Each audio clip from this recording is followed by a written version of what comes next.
J'ai toujours eu des pommiers chez nous, et puis j'ai toujours pris des pommes, puis je les croquais sans me demander qu'est-ce qu'il y avait dans la Ouais. pomme que j'étais en train de manger. Donc, faire du biologique, c'était comme normal. Ouais.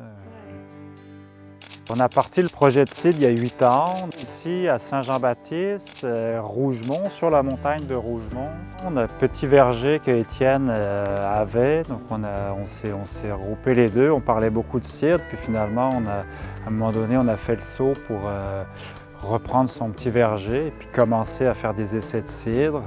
C'est la matière première, on la travaille depuis nos arbres plantés il y a 8 ans, dont on a aujourd'hui les premières pommes. C'est 8 ans de patience, c'est des arbres qu'on entretient depuis 8 ans. Quand enfin on a la première pomme avec, c'est comme, oh ouais, on croque dedans pour la première fois d'un gros sourire.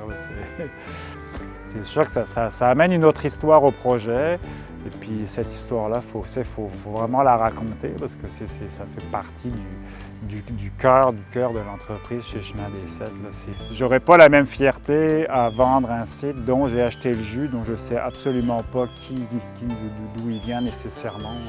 Puis Loufa, je pense, a aussi un regard sur avec qui elle veut travailler. Ça fait que ça rentrait vraiment dans notre corde et puis dans notre table de clientèle aussi, je pense.